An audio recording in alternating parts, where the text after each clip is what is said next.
할렐루야.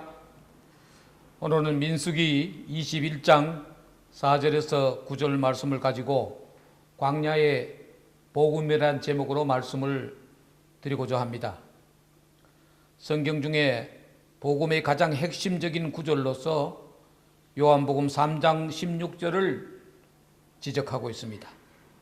그래서 이 구절을 작은 복음이라고도 말합니다. 이 유명한 구절엔 하나님이 세상을 이처럼 사랑하사 독생자를 주셨으니 이런 저를 믿는 자마다 멸망치 않고 영생을 얻게 하려 하심이라고 적혀 있습니다. 요한 사도는 이런 핵심 구절을 말씀하기에 앞서서 한 가지 사건을 말씀하고 있는데 바로 요한복음 3장 14절에서 15절에 모세가 광야에서 뱀을 든 것 같이 인자도 들려야 하리니 이는 저를 믿는 자마다 영생을 얻게 하려 하심이라고 말하고 있습니다. 전 인류의 복음인 예수 그리스도의 십자가를 소개하기에 앞서 광야에 선 십자가, 즉 모세를 통해 세운 장대를 먼저 소개하고 있는 것입니다. 그렇다면 모세를 통해 세운 이 광야의 십자가는 예수 그리스도를 통한 전 인류의 구원의 복음인 십자가의 예표가 되는 것이 분명한 것입니다. 이미 하나님은 전 인류를 예수 그리스도를 통해 구원하기에 앞서서 광야에서 모세를 통해 한번 실험하신 바 되었던 것입니다.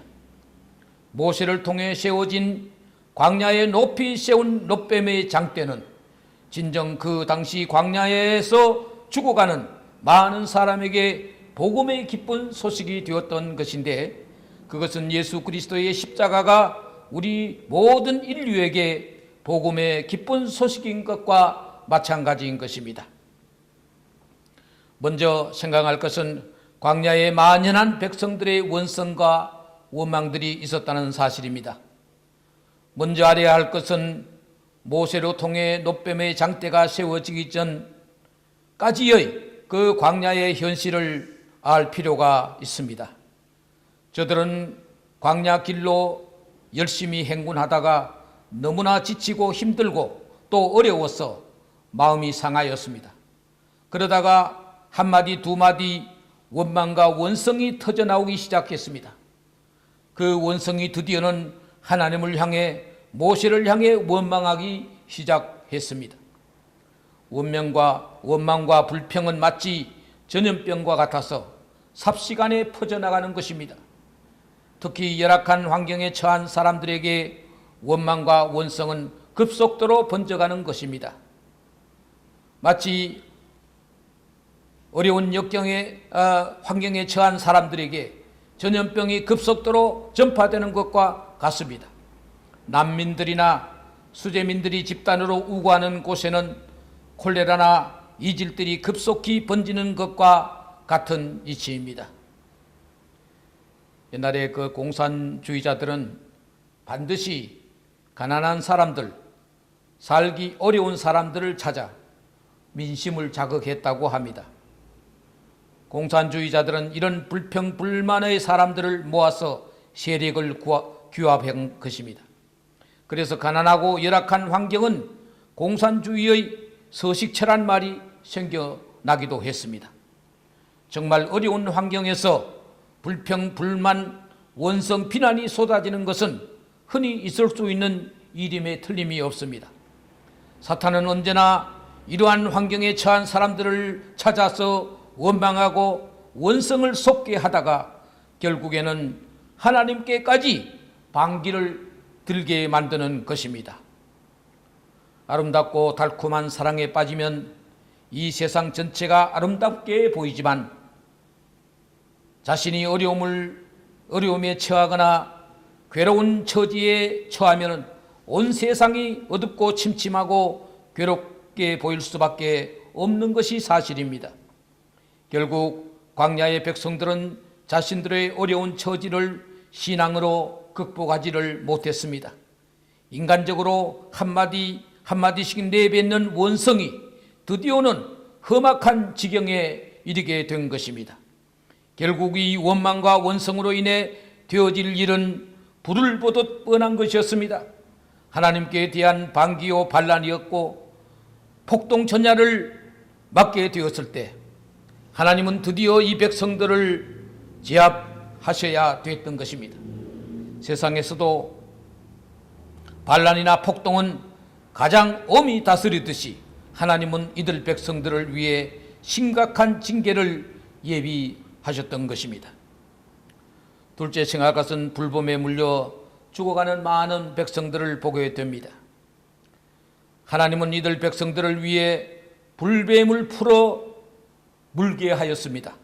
그 불뱀은 광야에 서식하는 뱀이었겠지만 하나님이 허용하심으로 때를 이루어 나타나니 그들은 감당할 길이 없게 되었습니다. 뱀의 독으로 어떤 이는 죽고 어떤 이는 괴로워하고 어떤 이는 아우성을 치며 그야말로 광야는 아수라장이 되었습니다. 이런 갑작스런 재해를 당하게 될 때 비로소 이것이 하나님으로부터 받은 재앙이란 것을 알게 되었습니다. 그래서 그들은 자신들을 이날까지 인도하고 보호하고 이끄시던 하나님께 대한 반기를 든 것을 뉘우치고 모세에게 자신들을 위해서 기도해 줄 것을 호소했던 것입니다. 우리 인류는 뱀으로 상징되기도 하는 사탄으로부터 늘 공경을 받아온 것입니다. 첫사람 아담과 하와는 사탄으로부터 유혹을 받아 죄를 짓게 되었습니다. 말이 유혹이지 그들은 실제 뱀에 물린 것이나 마찬가지로 큰 고통과 괴로움을 당한 것입니다. 광야에는 약국도 병원도 없는 곳입니다. 설사 그런 곳이 있다고 하더라도 불뱀에 물린 독소를 해결할 길은 달리 없었을 것입니다. 물론 이 세상에는 많은 의료기관이 있습니다. 그러나 영적 질병에 걸린 많은 사람들을 효과적으로 구원해 줄 수 있는 곳은 세상에는 없는 것입니다. 오직 그 길은 예수 그리스도, 나의 죄를 고백하고 예수 그리스도 그를 믿는 길밖에 없는 것입니다. 세 번째 생각할 것은 광야에 세워진 십자가, 그것이 바로 복음이라는 것입니다. 모세는 백성들을 대변하여 하나님께 호소했고 하나님은 그 백성들을 불쌍히 여기시고 그들을 구원하기 위해 한 가지 비책을 알려주었습니다. 놋뱀을 만들어 장대에 높이 달아 그것을 세워 죽어가는 백성들이 쳐다보게끔 한 것입니다. 물론 그 장대는 십자가의 모양이었는지 혹은 그냥 꼿꼿한 것이었는지 아니면 T자 모양이었는지 정확히 알 수는 없습니다.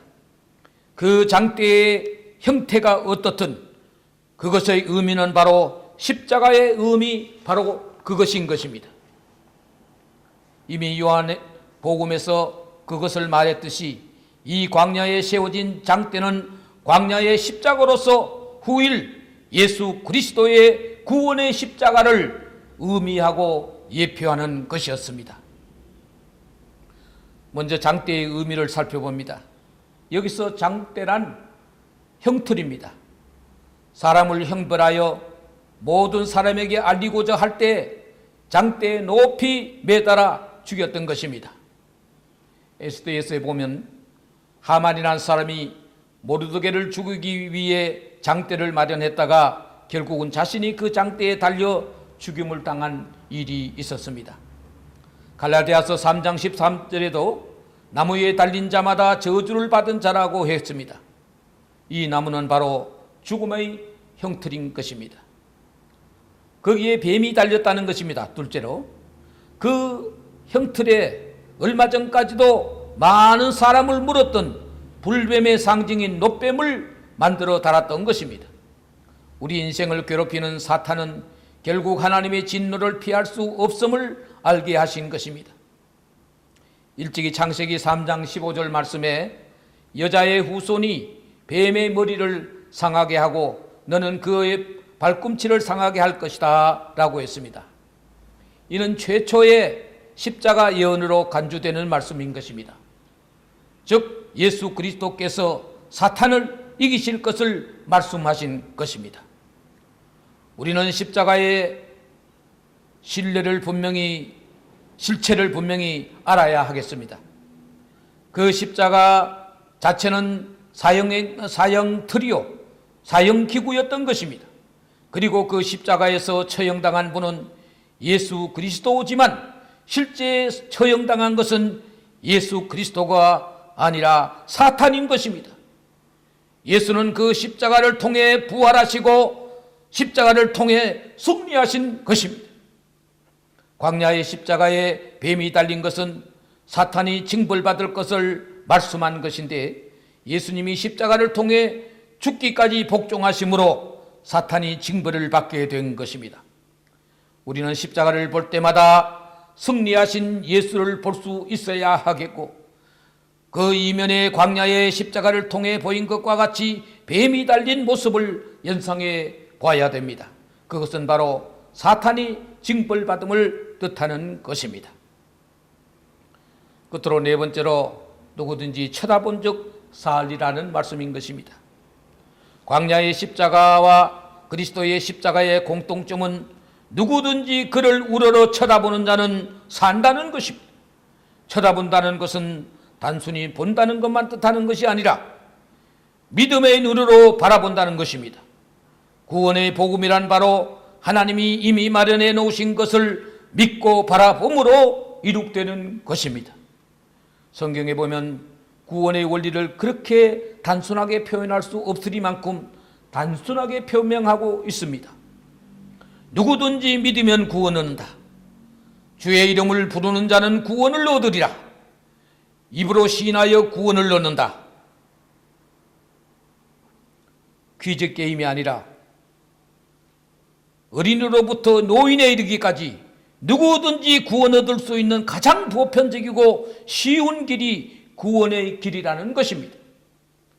광야의 높이 복음의 기쁜 소식이 전해졌을 때 그를 믿고 바라본 사람은 다 구원을 얻었다고 했습니다. 반면 그런 복음의 소식이 전해졌음에도 불구하고 불신하고 쳐다보지 않는 사람은 구원을 얻지 못했다는 말이 되는 것입니다. 결론적으로 말씀드리겠습니다. 복음이란 어려운 처지, 공경의 처지에 사람에게 정말 필요하고 절실한 것입니다. 이사야서에 보면 가난한 자와 소경과 절름발이에게 복음이 전해진다고 했습니다. 배부른 사람에게는 길에 떨어진 살 부대, 밀가루 한 부대가 별 의미가 없겠지만 지금 양식이 없어 죽어가는 사람에게 있어서는 그것은 정말 복음이 되는 것입니다. 복음이란 절실히 필요한 사람에게만이 희소식이 될 수 있습니다. 광야에서 뱀의 독으로 죽어가는 사람에게 있어서 광야에 세워진 놋뱀은 그야말로 복음이었던 것입니다. 마찬가지로 오늘날도 사탄으로 인해 갖은 죄악 속에서 헤매이고 죽어가고 있는 모든 사람에게 있어서 예수 그리스도의 십자가는 그야말로 복음 그 자체인 것입니다. 광야에서 자신들의 잘못과 죄로 말미암아 징벌을 받아 죽어가는 사람들에게 있어서 하나님이 모세를 통해 세운 광야의 장대는 광야에 세운 십자가로서 구원의 상징인 것입니다.